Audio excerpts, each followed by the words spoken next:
In the unfolding crisis of our time, headlines converge at the center of the world's moral debate, one rooted in the humanitarian nightmare in Gaza and the other reshaping Western diplomatic order. As people starve and nations reposition, we ask who carries the weight of war and who gets to define justice. Well, around the world, the air is thick with confrontation, not just on battlefields, but in boardrooms, borderlines, and ballot boxes. From the Middle East to the Indo-Pacific, from presidential podiums to international parliaments, the ground beneath global alliances is shifting. Nations are recalibrating their loyalties, reasserting their power, and redefining what peace and partnership mean in an increasingly multipolar world. Now, technology now orbits the planet faster than diplomacy can catch it. Natural disasters strike with growing intensity, and food insecurity has become a frontline weapon in conflicts that bend ideology with survival. Behind every handshake is a test of loyalty. Behind every statement, an unstated threat. And yet, amid this fractured global landscape, one thing is clear. We're no longer in an age of alliances. We are in an age of alignment. The difference, alliances are about treaties. Alignment is about who you are willing to anger. And as we bring you the world's top stories, we do so not merely to inform, but to provoke the deeper question beneath the noise. In a world this divided, what side of history is the world choosing right now? Well, I am Star Smart, and this is the Flash News. Do stay with us.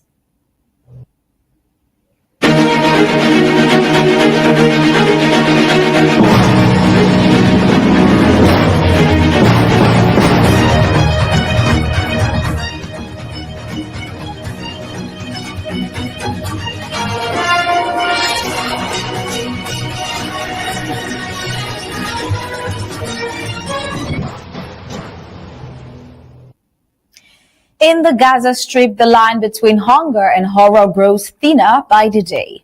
The United Nations-backed IPC has confirmed that a worst-case famine scenario is unfolding across the territory. More than 28,000 people are suffering from acute malnutrition, and at least 122 Palestinians, 83 of them children, have already died from hunger-related causes, with numbers rising by the hour. The scenes are gut-wrenching. Families walk kilometers in the July heat, dodging debris and gunfire, hoping to react and reach the few aid corridors still functional. Some are reported to even die waiting. Well, here's a video of a Palestinian talking about his ordeal getting this humanitarian aid. إحنا من 6 الصبح نستنى في المساعدات لطحين عشان نطعم أطفالنا والطخ فوق رؤوسنا والطلاق والدبابات واحنا من جوا من تحت بوز الدبابة جبناها والطريق قعدت معانا تقريبا من حوالي 4 كيلو مشي والكيس على كتفي. On Tuesday, local health authorities in Gaza reported over 30 civilians killed while queuing for floor in central Gaza. Israel's military said it was not aware of any engagement in that specific area, but confirmed operations against militants nearby. The international community is alarmed, but so are Israeli officials. Prime Minister Benjamin Netanyahu, facing mounting criticism, dismissed claims that Israel is using starvation as a weapon. Speaking from Tel Aviv yesterday, he had this to say. Israel is presented as though we are applying a campaign of starvation in Gaza. What a bold-faced lie. There is no policy of starvation in Gaza, and there is no starvation in Gaza. He said Israel is not waging war on civilians. They're fighting the terrorist organizations that hide behind them. Further in the speech, these were his statements. It echoes Israel's broader position that Hamas's military infrastructure is deliberately embedded in civilian zones, turning homes into launch pads and food convoys into security risks.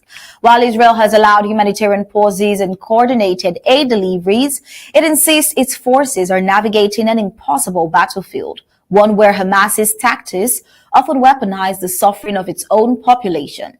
Still, aid groups warn that the volume and speed of relief are far too limited. Bottlenecks at border crossings, breakdowns in coordination and security fears delay crucial supplies. U.S. aid recently acknowledged there is no clear evidence of massive aid theft by Hamas, but warned that distribution remains fragmented and dangerous. So the question remains, is it enough to say you are not using starvation when civilians are still dying from starvation? And if Hamas started this war, continues to reject ceasefire terms, and governs without elections, why does all global pressure still solely rest on Israel? These are the questions that leave lingering. But then just as Gaza's famine deepens, the geopolitical fallout is widening. On July 30th, Canada announced plans to formally recognize the state of Palestine, becoming the first North American country to do so. The declaration came from the Prime Minister Mark Carney, who said recognition would be brought to the UN General Assembly this September. Carney justified the move as a moral imperative tied to ending the humanitarian crisis, but also conditioned the recognition on major reforms, which includes a new electoral process in 2026, exclusion of Hamas from leadership, and a demilitarized future for the Palestinian territories. Yet the response from Israel was swift. Officials in Jerusalem said the move undermines active negotiation, adding that it sends the wrong message to groups like Hamas, who have still not released the remaining Israeli hostages. The United States President Donald Trump, currently building momentum for 20, issued a sharp rebuke in a Truth Social post. He wrote, "Wow, Canada has just announced that it is backing statehood for Palestine. That will make it very hard for us to make a trade deal with them or Canada." And that's the post he made on Truth Social. Sources close to Trump's camp confirmed that he has ordered the United States trade representative to freeze bilateral trade talks, threatening a 35% tariff on Canadian aluminium and lumber if Ottawa proceeds without removing Hamas from the Palestinian political framework. But Trump's warning also resonates with pro-Israel voices in Congress, who argue that premature recognition rewards entities that refuse to recognize Israel's right to exist. As one GOP senator said, "You don't build peace by ignoring terror." But for Carney and his European counterparts, France and the UK, who have already announced similar plans, the move is about global leadership and filling what they see as a US vacuum.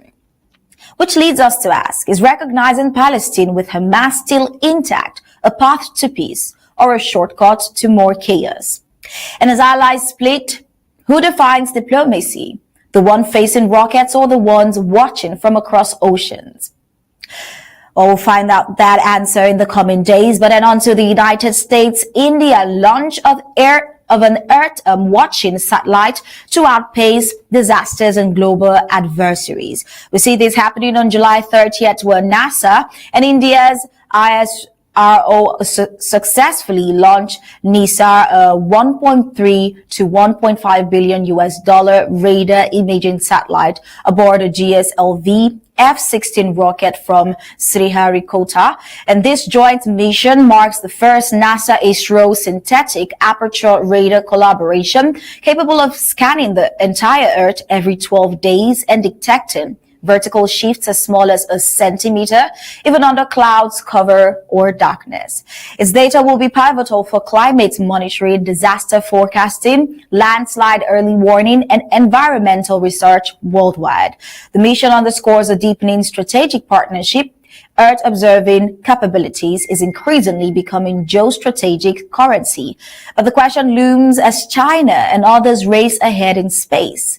Can the United States-India collaboration offer the competitive edge to safeguard both scientific and security interests? Well, Trump is still on with his tariff. President Trump announced sweeping tariffs ahead of his August 1st deadline. India faces a 25% levy on all exports, part of a broader protest over India's deepening ties with Russia and protectionist trade barriers. Brazil, similarly targeted, will see its tariffs soar to 50%, though certain items like aircraft, energy goods, and Jews are exempt.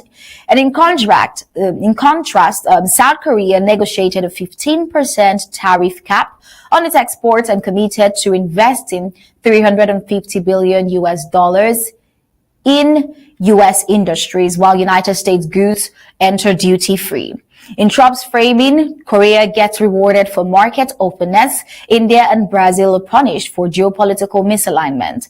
So we have to ask the question, is this aggressive tariff strategy a recalibration of global trade power, or is it just a blunt instrument risking new economic rifts? Well, away from the United States and on to Russia, we see later on July 29th, a staggering magnitude 8.8 earthquake hit off Russia's Kamchatka Peninsula, making it the sixth strongest in modern records.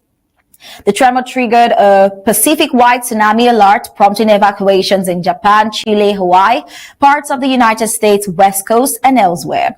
Although waves reached 3 to 4 centimeters in Russia and up to 1.2 meters in Japan and 1 meter at Crescent City, California, no fatalities have been reported. Panic waves in Chile were under 1 meter. Russian coastal towns like Severodvinsk, Kurils saw flooding and infrastructure damage, but local authorities reported full evacuations and no casualties.